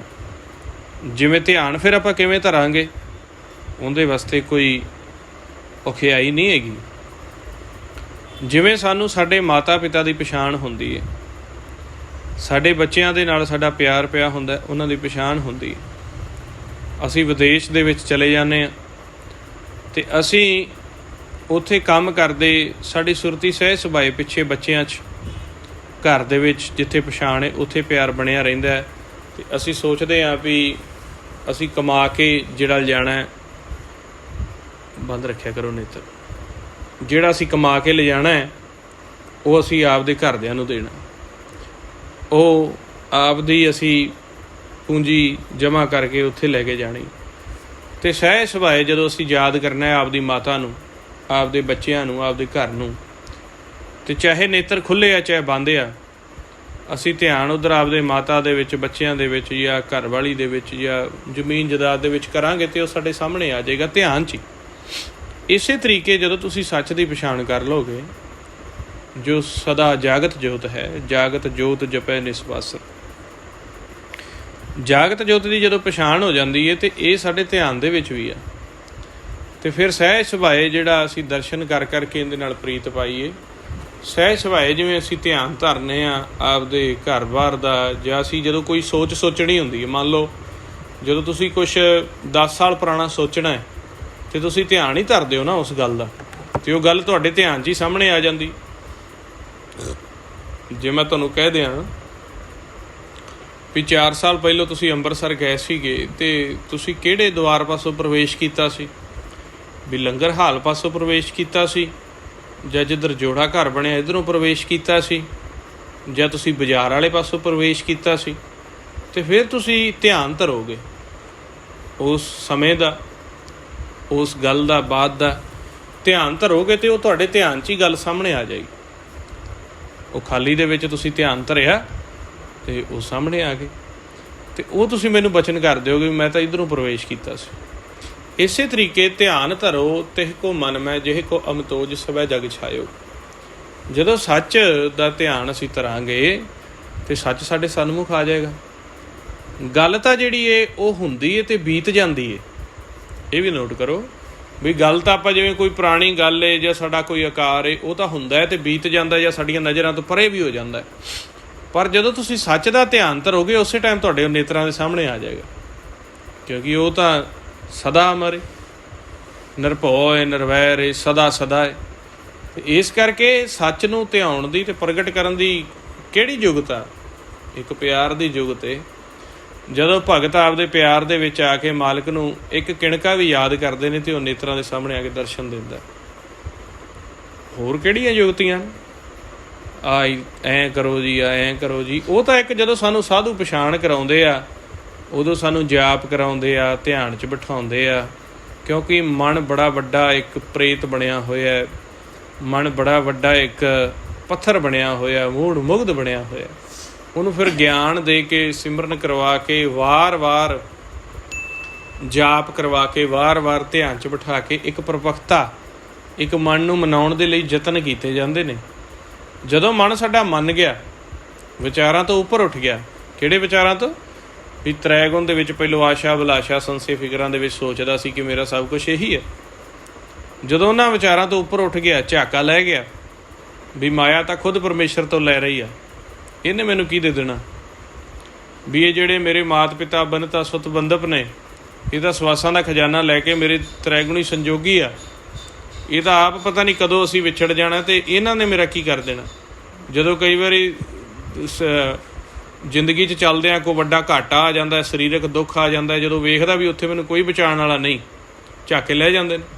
ਉਦੋਂ ਫਿਰ ਸੱਚ ਨਾਲ ਪਿਆਰ ਪੈ ਗਿਆ, ਅਤੇ ਫਿਰ ਜਿਵੇਂ ਹੀ ਸੱਚ ਨਾਲ ਪਿਆਰ ਪੈ ਜਾਂਦਾ ਹੈ, ਸਾਰਾ ਦਿਨ ਮਾਲਕ ਦੇ ਸਨਮੁਖ ਰਹਿ ਕੇ ਚੱਲਦਾ, ਉਹਨੂੰ ਯਾਦ ਕੀਤੀ ਜਾਂਦਾ, ਉਹ ਸਾਹਮਣੇ ਦਰਸ਼ਨ ਦਿੱਤੀ ਜਾਂਦਾ। ਜੇ ਹੁਣ ਯਾਦ ਹੀ ਪੈਸੇ ਨੂੰ ਕਰੋਗੇ ਤਾਂ ਪੈਸਾ ਹੀ ਸੁਰਤੀ 'ਚ ਵਿਖੇਗਾ। ਕੀ ਸਮਝਦੇ ਹੋ? ਜੇ ਸਾਰਾ ਦਿਨ ਯਾਦ ਕੀਤੀ ਜਾਵਾਂਗੇ ਸ਼ਰਾਬ ਨੂੰ, ਨਸ਼ੇ ਨੂੰ, ਮਾੜੇ ਕਰਮ ਜੋ ਅਸੀਂ ਕੀਤੇ ਹੁੰਦੇ ਆ ਪੂਰਬਲੀ ਜ਼ਿੰਦਗੀ ਵਿੱਚ, ਵੀ ਪਹਿਲੋਂ ਅਸੀਂ ਐਂ ਹੁੰਦੇ ਸੀ, ਅਸੀਂ ਪ੍ਰਧਾਨ ਹੁੰਦੇ ਸੀ, ਅਸੀਂ ਲੈਂਡਲੋਰਡ ਹੁੰਦੇ ਸੀ, ਮੇਰਾ ਚੰਗਾ ਕੰਮ ਸੀ, ਮੇਰਾ ਮਾੜਾ ਕੰਮ ਸੀ, ਉਹੀ ਸੁਰਤੀ 'ਚ ਚੱਲੀ ਜਾਣਾ। ਅਤੇ ਤੁਸੀਂ ਸਾਧੂ ਦੇ ਨਾਲ ਜੁੜੇ, ਸਿਮਰਨ ਦੇ ਨਾਲ ਜੁੜੇ, ਸੰਗਤ ਦੇ ਨਾਲ ਜੁੜੇ, ਅਤੇ ਤੁਸੀਂ ਫਿਰ ਤੁਹਾਨੂੰ ਯਾਦ ਕਰਨਾ ਸਿਖਾਇਆ। ਉਹਨਾਂ ਨੇ ਇੰਨੀ ਮਿਹਨਤ ਕਰਾਈ ਗੁਰਮੁਖਾਂ ਦੇ ਨਾਲ ਰਲ ਕੇ, ਜਾਂ ਉਹਨਾਂ ਦੇ ਬਚਨ ਸੁਣ ਸੁਣ ਕੇ, ਕਥਾ ਸੁਣ ਸੁਣ ਕੇ ਤੁਹਾਡੇ ਅੰਦਰ ਇੰਨਾ ਇੱਕ ਰੈਵੋਲਿਊਸ਼ਨ ਆਇਆ, ਇੱਕ ਉਫਾਨ ਉੱਠਿਆ, ਅਤੇ ਉਹ ਸਾਡੇ ਧਿਆਨ ਦੇ ਵਿੱਚ ਸੱਚ ਵਸ ਗਿਆ। ਫਿਰ ਐਸਾ ਵਸਿਆ ਵੀ ਦਰਸ਼ਨ ਵੀ ਹੋਣੇ ਸ਼ੁਰੂ ਹੋ ਗਏ। ਫਿਰ ਪਛਾਣ, ਪਿਆਰ ਪੈ ਗਿਆ, ਅਤੇ ਫਿਰ ਜਿਵੇਂ ਥੋੜ੍ਹਾ ਜਿਹਾ ਧਿਆਨ ਕਰੋਗੇ ਮਾਲਕ ਦਾ, ਅਤੇ ਤੁਹਾਨੂੰ ਪਤਾ ਵੀ ਮਾਲਕ ਕਿੱਥੇ ਹੈ। ਸਾਡੇ ਰੋਮ ਰੋਮ ਵਿੱਚ ਹੈ, ਆਹ ਸਾਹਮਣੇ ਖਾਲੀ ਖਲਾ ਦੇ ਵਿੱਚ ਹੈ। ਅੱਖਾਂ ਚਾਹੇ ਬੰਦ ਕਰ ਲਓ, ਚਾਹੇ ਖੋਲ੍ਹ ਲਓ, ਇਹ ਕੋਈ ਉਹਦੇ ਵਿੱਚ ਨਹੀਂ, ਕਿਉਂਕਿ ਉਹ ਤਾਂ ਅੰਦਰ ਬਾਹਰ 180 ਡਿਗਰੀ 'ਤੇ ਘੱਟ ਦੇ ਵਿੱਚ, ਰੋਮ ਰੋਮ ਦੇ ਵਿੱਚ ਵਸਿਆ ਹੋਇਆ। ਕੋਈ ਐਸੀ ਜਗ੍ਹਾ ਨਹੀਂ ਜਿੱਥੇ ਪ੍ਰਮਾਤਮਾ ਨਹੀਂ। ਅਤੇ ਜਿਵੇਂ ਤੁਸੀਂ ਯਾਦ ਕਰੋਗੇ, ਅਤੇ ਯਾਦ ਤੁਸੀਂ ਚਿੱਤ ਕਰਕੇ ਵੀ ਕਰੋਗੇ, ਚਿੱਤ ਕਰਕੇ ਤੁਸੀਂ ਮਾਲਕ ਨੂੰ ਯਾਦ ਕੀਤਾ, ਅਤੇ ਨਾਲ ਉਹਦਾ ਵੀ ਨਾਮ ਵੀ ਲਓਗੇ, ਉਹ ਤਾਂ ਫਿਰ ਬੜਾ ਵੱਡੀ ਗੱਲ ਹੋ ਗਈ। ਇੱਕ ਤਾਂ ਹੁੰਦਾ ਇਕੱਲਾ ਯਾਦ ਕਰਨਾ, ਅਤੇ ਜਦੋਂ ਵਿਰਾਗ ਹੋਵੇ, ਇੱਕ ਤਾਂ ਕਈ ਵਾਰੀ ਆਪਾਂ ਨੂੰ ਕਿਸੇ ਆਪ ਦੇ ਰਿਸ਼ਤੇਦਾਰ ਦੀ, ਦੋਸਤ ਦੀ ਯਾਦ ਆਉਂਦੀ, ਆਪਾਂ ਥੋੜ੍ਹਾ ਜਿਹਾ ਯਾਦ ਕਰਕੇ ਉਹਨੂੰ ਛੱਡ ਦਿੰਦੇ ਹਾਂ। ਪਰ ਜਦੋਂ ਜ਼ਿਆਦਾ ਯਾਦ ਹੋਵੇ, ਫਿਰ ਆਪਾਂ ਉਹਦਾ ਨਾਮ ਲੈਂਦੇ ਹਾਂ, ਕਿੱਥੇ ਗਿਆ ਹੋਣਾ, ਜਾਂ ਉਹਨੂੰ ਆਵਾਜ਼ ਮਾਰਦੇ ਹਾਂ, ਜਾਂ ਉਹਨੂੰ ਫੋਨ ਕਰਦੇ ਹਾਂ, ਚਿੱਠੀ ਪੱਤਰ ਲਿਖਦੇ ਸੀ ਪਹਿਲੋਂ। ਹੁਣ ਆਪਾਂ ਪਰਮੇਸ਼ਰ ਦਾ ਪਤਾ ਵੀ ਉਹ ਤਾਂ ਕਿਤੇ ਹੀ ਨਹੀਂ ਗਿਆ, ਅਸੀਂ ਉਹਦੇ ਵਿੱਚ ਹਾਂ, ਸਾਡੇ ਵਿੱਚ। ਉਹਨੂੰ ਯਾਦ ਕਰਾਂਗੇ ਅਤੇ ਨਾਲ ਨਾਮ ਲੈ ਕੇ ਉਹਨੂੰ ਯਾਦ ਕਰਾਂਗੇ। ਅਤੇ ਸਾਨੂੰ ਤਾਂ ਨਾਮ ਪਤਾ ਨਹੀਂ ਸੀ ਵੀ ਨਾਮ ਕੀ ਹੋਣਾ ਹੋਵੇ ਉਹਦਾ, ਅਤੇ ਸਾਡੇ ਬਾਬਾ ਜੀ ਨੇ ਦੱਸਿਆ ਵੀ ਉਹਦਾ ਨਾਮ ਵਾਹਿਗੁਰੂ ਆ। ਉਹਨਾਂ ਨੇ ਆਪਦੇ ਪਿਆਰ 'ਚ ਆ ਕੇ, ਵੈਸੇ ਤਾਂ ਪਰਮੇਸ਼ਰ ਦਾ ਅਸੰਖ ਨਾਮ ਨੇ, ਪਰ ਜੋ ਗੁਰੂ ਨਾਨਕ ਸੱਚੇ ਪਾਤਸ਼ਾਹ ਨੇ ਪਿਆਰ ਦੇ ਵਿੱਚ ਆ ਕੇ ਉਹਨਾਂ ਨੂੰ ਸੰਬੋਧਨ ਕੀਤਾ, ਅਤੇ ਅਸੀਂ ਆਪਦੇ ਪਿਓ ਦਾਦੇ ਦੀ ਮੰਨਣੀ, ਅਤੇ ਅਸੀਂ ਵੀ ਉਸੇ ਨਾਮ ਨਾਲ ਸੰਬੋਧਨ ਕਰਾਂਗੇ, ਕਿਉਂਕਿ ਉਹਨਾਂ ਨੇ ਸਿੱਧ ਕਰ ਲਿਆ। ਅਤੇ ਫਿਰ ਆਓ, ਫਿਰ ਜਿਵੇਂ ਮਹਾਰਾਜ ਨੂੰ ਧਿਆਨ ਧਰ ਕੇ, ਜਿਹੜੇ ਗੁਰਮੁਖ ਦਰਸ਼ਨ ਕਰਦੇ ਆ, ਉਹ ਨੇਤਰ ਬੰਦ ਹੀ ਰੱਖੋ, ਅਤੇ ਸਾਹਮਣੇ ਖਾਲੀ 'ਚ ਧਿਆਨ ਧਰ ਕੇ, ਸਭ 'ਚ ਧਿਆਨ ਧਰ ਕੇ, ਕਿਉਂਕਿ ਦੁਨਿਆਵੀ ਗਿਆਨ ਇੰਦਰੀਆਂ, ਅੱਖਾਂ ਦਾ, ਕਰਮ ਇੰਦਰੀਆਂ ਦਾ ਤਾਂ ਕੋਈ ਕੰਮ ਨਹੀਂ, ਸਿਰਫ ਮਨ ਕਰਕੇ ਧਿਆਨ ਧਰ ਕੇ। ਅਤੇ ਆਓ ਫਿਰ ਨਾਲੇ ਉਹਨਾਂ ਨੂੰ ਆਪਾਂ ਆਵਾਜ਼ਾਂ ਮਾਰੀਏ, ਅਤੇ ਜਿਹੜੇ ਗੁਰਮੁਖ ਅਜੇ ਦਰਸ਼ਨ ਨਹੀਂ ਕਰਦੇ, ਉਹ ਸਹਿਜ ਸੁਭਾਏ ਨੇਤਰ ਬੰਦ ਰੱਖ ਕੇ, ਸੁਣ 'ਚ ਧਿਆਨ ਧਰ ਕੇ, ਅਤੇ ਆਵਾਜ਼ ਮਾਰੀਏ ਆਪਾਂ ਪਰਮੇਸ਼ਰ ਨੂੰ ਵੀ ਉਹ ਸਾਨੂੰ ਦਰਸ਼ਨ ਦੇਣ। ਜਦੋਂ ਦਰਸ਼ਨ ਦਿੰਦੇ ਨੇ, ਅਤੇ ਉਹਨਾਂ ਦੇ ਦਰਸ਼ਨਾਂ ਦੀ ਖੁਸ਼ਬੂ ਅਤੇ ਉਹ ਸਮਰਥ ਦੇ ਨਾਲ ਮਨ ਤਾਂ ਠੰਡਾ ਹੋ ਜਾਂਦਾ। ਜਿਹੜੇ ਲਗਾਤਾਰ ਉਹਨਾਂ ਦੇ ਦਰਸ਼ਨਾਂ 'ਚ ਬੈਠੇ ਰਹਿੰਦੇ ਨੇ, ਉਹਨਾਂ ਨੂੰ ਨਾਮ ਦਾ ਧਨ ਦੇ ਕੇ ਨਵਾਜ ਦਿੰਦੇ ਆ। ਫਿਰ ਤਿੰਨਾਂ ਲੋਕਾਂ 'ਚ ਉਹਨਾਂ ਨਹੀਂ ਕੋਈ ਪੁੱਛਦਾ। ਆਓ ਜੀ, ਕਰੋ ਸ਼ੁਰੂ ਜੀ। ਫਿਰ ਵਾਹਿਗੁਰੂ ਵਾਹਿਗੁਰੂ ਵਾਹਿਗੁਰੂ ਵਾਹਿਗੁਰੂ ਵਾਹਿਗੁਰੂ ਵਾਹਿਗੁਰੂ ਵਾਹਿਗੁਰੂ ਵਾਹਿਗੁਰੂ ਵਾਹਿਗੁਰੂ ਵਾਹਿਗੁਰੂ ਵਾਹਿਗੁਰੂ ਵਾਹਿਗੁਰੂ ਵਾਹਿਗੁਰੂ ਵਾਹਿਗੁਰੂ ਵਾਹਿਗੁਰੂ ਵਾਹਿਗੁਰੂ ਵਾਹਿਗੁਰੂ ਵਾਹਿਗੁਰੂ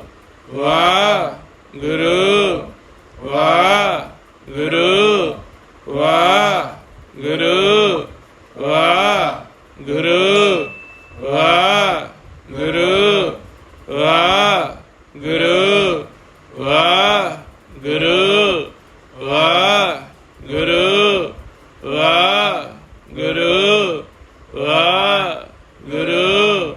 ਵਾਹਿਗੁਰੂ ਵਾਹਿਗੁਰੂ ਵਾਹਿਗੁਰੂ ਜੀ ਕਾ ਖਾਲਸਾ ਵਾਹਿਗੁਰੂ ਜੀ ਕੀ ਫਤਿਹ। ਇਸ ਤਰ੍ਹਾਂ ਪਰਮੇਸ਼ਰ ਦਾ ਉਹਨੂੰ ਯਾਦ ਕਰਕੇ, ਕਿਉਂਕਿ ਉਹਨਾਂ ਦਾ ਕੋਈ ਆਕਾਰ ਨਹੀਂ, ਕੋਈ ਫੋਟੋ ਨਹੀਂ, ਉਹ ਪ੍ਰਕਾਸ਼ ਰੂਪ ਨੇ। ਤੇ ਆਪਾਂ ਇਹ ਗੱਲ ਬੜੀ ਵਾਰੀ ਕਹਿੰਦੇ ਹੁੰਦੇ ਆ ਵੀ ਦਰਸ਼ਨ ਉਹਨਾਂ ਨੇ ਆਪ ਸਾਨੂੰ ਦੇਣੇ ਆ, ਅਸੀਂ ਨਹੀਂ ਲੈ ਸਕਦੇ। ਅਸੀਂ ਯਤਨ ਕਰ ਸਕਦੇ, ਅਸੀਂ ਉਦਮ ਕਰ ਸਕਦੇ। ਤੇ ਕਈ ਵਾਰੀ ਗੁਰਮੁਖ ਕਹਿੰਦੇ ਆ ਵੀ ਅਸੀਂ ਇਸ ਤਰ੍ਹਾਂ ਜਦੋਂ ਸਿਮਰਨ ਕਰੀਏ ਤੇ ਸਾਨੂੰ ਰੋਣਾ ਆਉਂਦਾ ਹੈ, ਵਿਰਾਗ ਆਉਂਦਾ। ਮਹਾਰਾਜ ਨੇ ਸਾਨੂੰ ਦੱਸਿਆ ਹੋਇਆ ਵੀ ਵਿਰਾਗ ਇੱਕ ਹੀ ਪ੍ਰਵਾਨ ਹੈ, ਵੀ ਜੇ ਤੁਸੀਂ ਵਾਕਿਆ ਹੀ ਮਹਿਸੂਸ ਕਰਦੇ ਹੋ ਵੀ ਤੁਹਾਡਾ ਪਰਮੇਸ਼ਰ ਤੋਂ ਵਿਛੋੜਾ ਪਿਆ ਹੋਇਆ ਹੈ, ਜਾਂ ਤੁਹਾਨੂੰ ਪਤਾ ਲੱਗ ਗਿਆ ਕਿ ਤੁਸੀਂ ਭਵਜਲ 'ਚ ਡਿੱਗੇ ਹੋਏ ਹੋ, ਰੋਣ ਦੀ ਬਜਾਏ ਫਿਰ ਜਿਹੜਾ ਅਸਲੀ ਵਿਰਾਗ ਹੈ ਉਹ ਹੈ ਵਾਰੀ ਵਾਰ ਜਿਹੜਾ ਪਰਮੇਸ਼ਰ ਨੂੰ ਦਮ ਦਮ ਸਦਾ ਸੰਭਾਲਦਾ, ਦਮ ਨਾ ਬਿਰਥਾ ਜਾਏ। ਦਮ ਦਮ ਕਰਕੇ ਚੇਤਾ ਕਰੋ, ਉਹਨੂੰ ਆਵਾਜ਼ ਦਿਓ, ਉਹਦੀ ਖੋਜ ਕਰੋ। ਰੋਣ ਦੇ ਨਾਲ ਕੋਈ ਖੋਜ ਨਹੀਂ ਹੁੰਦੀ। ਰੋਵਾਂਗੇ ਉਹ ਇੱਕ ਸਤੋ ਗੁਣ ਹੈ।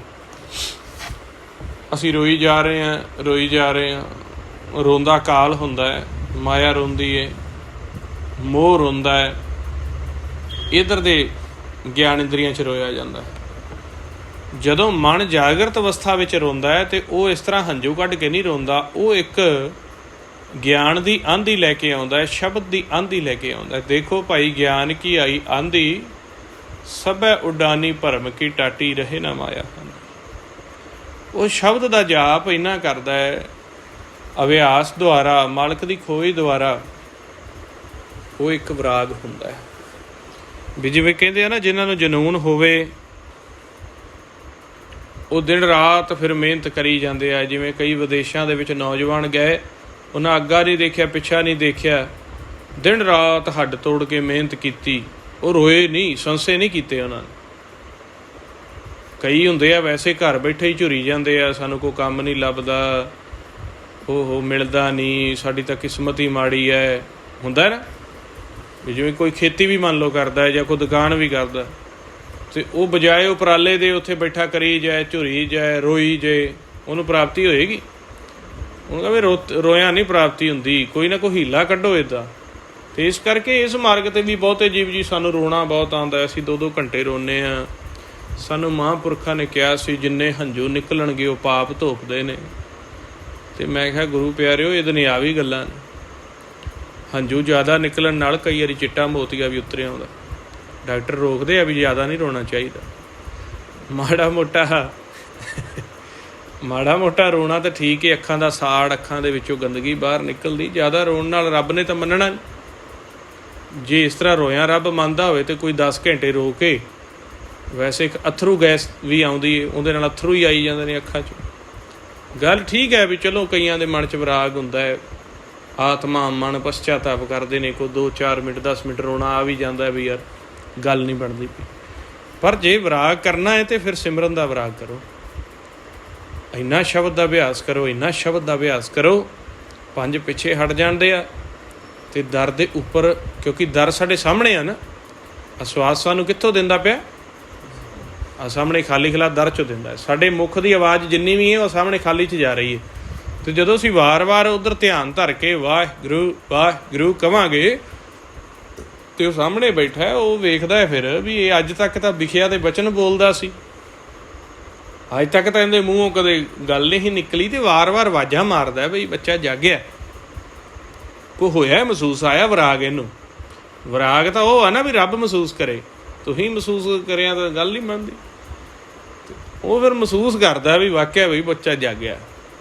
ਜਦੋਂ 50 ਆਵਾਜ਼ ਮਾਰੀ, 100 ਮਾਰੀ, 2 ਵਾਰੀ, 200 ਮਾਰੀ, 500 ਮਾਰੀ, 1 ਦਿਨ ਮਾਰੀ, 2 ਦਿਨ ਮਾਰੀ ਜਾਂਦਾ ਆਵਾਜ਼ਾਂ।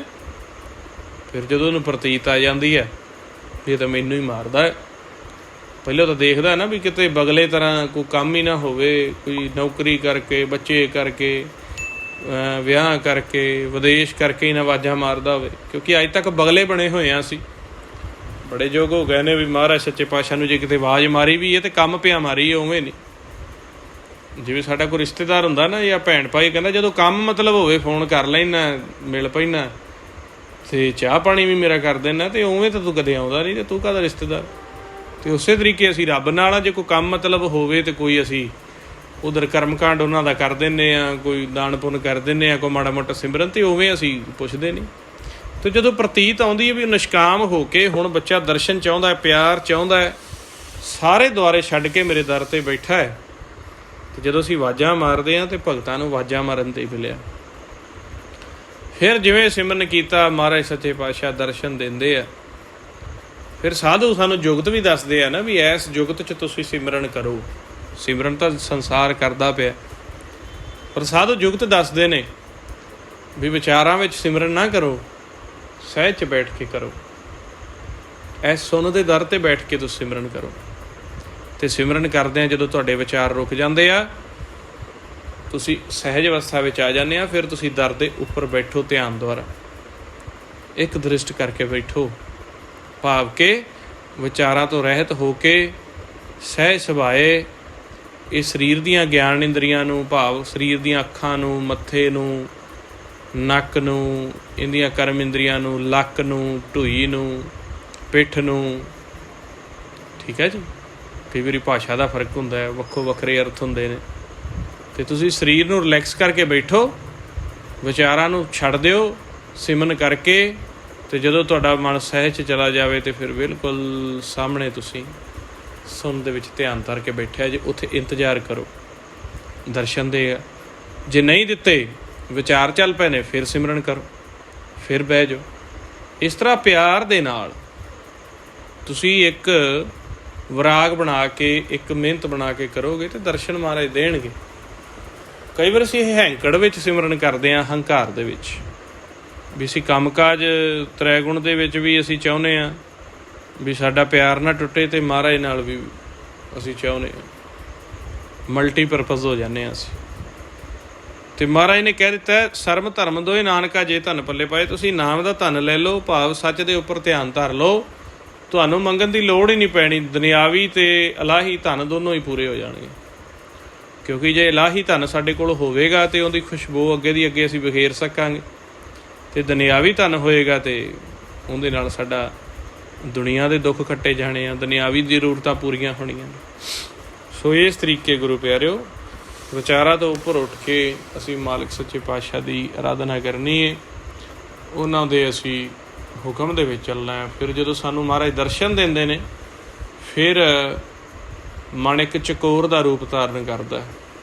ਕਿਉਂਕਿ ਅੱਜ ਤੱਕ ਜਿਹਨੂੰ ਆਵਾਜ਼ ਮਾਰਦਾ ਸੀ, ਜਿਹਨੂੰ ਚਾਹੁੰਦਾ ਸੀ ਕਿ ਮੇਰੇ ਵਿੱਚ ਆਵੇ, ਮੈਨੂੰ ਪ੍ਰਗਟ ਹੋਵੇ, ਮੈਂ ਦਿਖੇ ਮੈਨੂੰ, ਫਿਰ ਜਦੋਂ ਦਰਸ਼ਨ ਦੇ ਦਿੰਦਾ, ਫਿਰ 24 ਘੰਟੇ ਉਹਦੇ ਦਰਸ਼ਨਾਂ 'ਚ ਹੀ ਮਗਨ ਰਹਿੰਦਾ ਵੀ ਇਹਨੂੰ ਮੈਂ ਆਵਾਜ਼ਾਂ ਮਾਰਦਾ ਸਾਂ, ਆਹ ਹੀ ਤਾਂ ਹੈਗਾ। ਫਿਰ ਦਰਸ਼ਨਾਂ ਦੀ ਜਦੋਂ ਸੇਵਾ ਕਰਦਾ ਹੈ ਅਤੇ ਉਹਦੇ ਤੋਂ ਮਾਲਕ ਹੋਰ ਖੁਸ਼ ਹੁੰਦੇ ਨੇ, ਉਹ ਫਿਰ ਉਹਨੂੰ ਬਚਨ ਸੁਣਾਉਂਦੇ ਨੇ, ਨਾਲ ਨਾਲ ਦਰਸ਼ਨ ਕੀਤੀ ਜਾਂਦਾ, ਨਾਲ ਅਨਾਹਤ ਬਾਣੀ ਦੇ ਬਚਨ ਸੁਣੀ ਜਾਂਦਾ, ਅਤੇ ਉੱਥੋਂ ਫਿਰ ਅੰਮ੍ਰਿਤ ਰਸ ਦੀ ਖੁਰਾਕ ਮਿਲੀ ਜਾਂਦੀ, ਰੰਗਿਆ ਜਾਂਦਾ ਮਨ। ਮਹਾਰਾਜ ਬੜੇ ਖੁਸ਼ ਹੁੰਦੇ ਨੇ, ਕਿਉਂਕਿ ਜੋ ਉੱਥੇ ਬੈਠੇ ਆ ਜਾਗਰਤ ਅਵਸਥਾ 'ਚ ਉਹਨਾਂ ਨੂੰ ਹੀ ਨਵਾਜਣਾ ਹੈ, ਖੁਸ਼ ਹੋ ਜਾਂਦਾ ਹੈ ਮਾਲਕ, ਅਤੇ ਬੱਚੇ ਨੂੰ ਵੀ ਖੁਸ਼ ਕਰਦਾ ਹੈ। ਦਰਸ਼ਨਾਂ ਦੇ ਵਿੱਚੋਂ, ਨਾਮ ਦੇ ਵਿੱਚੋਂ ਅੰਮ੍ਰਿਤ ਦੀ ਫਿਰ ਉਹ ਵਰਖਾ, ਅੰਮ੍ਰਿਤ ਦੀ ਖੁਰਾਕ ਦਿੱਤੀ ਜਾਂਦਾ। ਫਿਰ ਜਦੋਂ ਬਿਲਕੁਲ ਬੱਚਾ ਨਿਰਮਲ ਹੋ ਜਾਂਦਾ ਹੈ, ਦਸਮ ਘਰ ਦੇ ਵਿੱਚ ਬੈਠ ਕੇ ਜਗਤ ਨੂੰ ਦੇਖਣ ਦਾ, ਜਗਤ ਕਿਸ ਤਰੀਕੇ ਚੱਲਦਾ ਪਿਆ ਹੈ, ਤਿੰਨਾਂ ਭਵਨਾਂ ਦੀ ਸੋਝੀ ਹੋ ਜਾਂਦੀ ਹੈ। ਉਸ ਵਕਤ ਫਿਰ ਆਪ ਬੱਚੇ ਨੂੰ ਬੁਲਾ ਕੇ ਅਤੇ ਉਹਦੇ ਨਾਲ ਗੱਲਾਂ ਬਾਤਾਂ ਕਰਦਾ, ਉਹਨੂੰ ਸੁਝਾਅ ਦਿੰਦਾ, ਉਹਦੇ ਨਾਲ ਬੋਲਦਾ ਹੈ, ਉਹਦੇ ਨਾਲ ਵਿਚਾਰਾਂ ਕਰਦਾ, ਅਤੇ ਬੱਚਾ ਉਹਦੇ ਵਿੱਚ ਸਮਾਉਂਦਾ।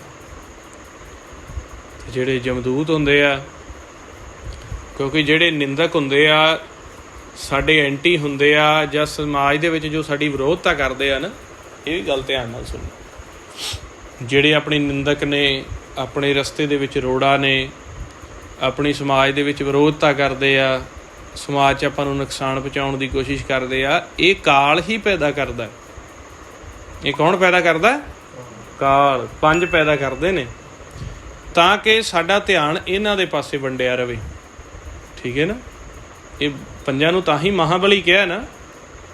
ਸਾਨੂੰ ਮਾਨਸਿਕ ਫੁਰਨੇ ਵੀ ਦਿੰਦੇ ਆ, ਬਾਹਰੋਂ ਔਂਕੜਾਂ ਵੀ ਪੈਦਾ ਕਰਦੇ ਆ, ਤਨ ਕਰਕੇ ਵੀ ਔਂਕੜਾਂ ਪੈਦਾ ਕਰਦੇ ਆ, ਕਿਉਂਕਿ ਇਹ ਸਾਰਾ ਦੇਸ਼, ਇਹ ਸੰਸਾਰ ਜਿੰਨਾ ਤੁਸੀਂ ਦੇਖ ਰਹੇ ਹੋ, ਇਹ ਸਰੀਰ, ਇਹ ਸਾਰਾ ਕਾਲ ਦਾ ਹੀ ਪੰਜਾਂ ਦਾ। ਖੰਡ ਪਤਾਲ ਦੀਪ ਸਭ ਲੋਹਾ, ਸਭ ਕਾਲੇ ਬਸ ਆਪ ਪ੍ਰਭ ਕੀਆ।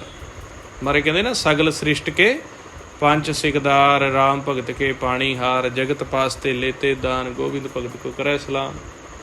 ਲੂਟ ਲੈ ਸਾਕਤ ਪਤ ਖੋਵੈ, ਲੁੱਟ ਲੈਂਦੇ ਆ ਸਾਕਤਾਂ ਨੂੰ। ਇਹ ਜਿਹੜੇ ਨਿੰਦਕ ਜਾਏ ਟੋਲੇ ਜਾਏ ਧੜੇ, ਹੁਣ ਆਪਾਂ ਦੇਖੋ, ਆਪਾਂ ਚੰਗਾ ਕੰਮ ਵੀ ਕਰੀਏ ਤੇ ਦੇਖੋ ਸਹਿਜ ਸੁਭਾਏ ਧੜੇ ਸਾਡੇ ਪਾਸੇ ਆਸੇ ਪਾਸੇ ਆਪਣੇ ਆਪ ਪ੍ਰਗਟ ਹੋ ਜਾਂਦੇ ਨੇ।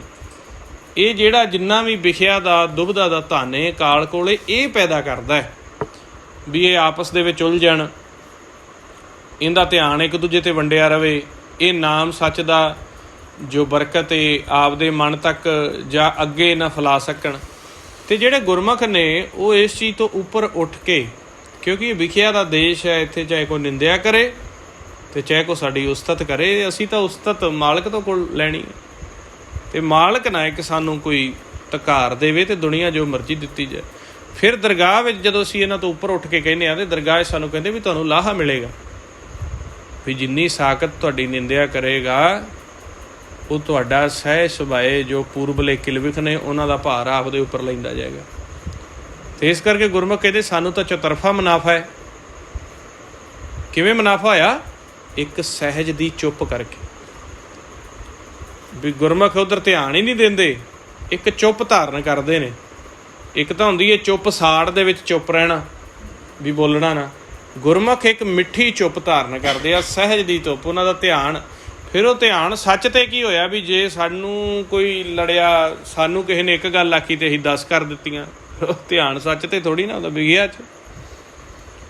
ਵੀ ਅਸੀਂ ਉੱਠ ਉੱਠ ਕੇ ਅਗਲੇ ਦੇ ਨਾਮ ਲੈ ਕੇ ਉਹਦੇ ਗੱਲਾਂ ਬਾਤਾਂ, ਉਹਦੀ ਨਿੰਦਿਆ ਕਰੀਏ, ਉਹ ਧੜੇ ਬਣਾਈਏ, ਅਗਲੇ ਨੂੰ ਪ੍ਰੇਰੀਏ, ਅਗਲੇ ਨੂੰ ਬਚਨ ਐਸੇ ਕਰੀਏ ਵੀ ਸਾਡੇ ਨਾਲ ਲੜੇ, ਅਸੀਂ ਮਾਨਸਿਕ ਤੌਰ 'ਤੇ ਸਰੀਰਕ ਤੌਰ 'ਤੇ ਉਹਨੂੰ ਦੁੱਖ ਪਹੁੰਚਾਈਏ।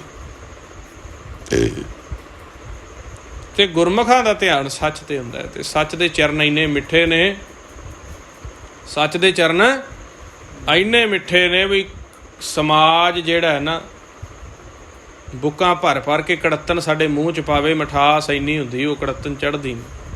ਹਾਂ, ਧਿਆਨ ਸੱਚ 'ਤੇ ਹੋਵੇ।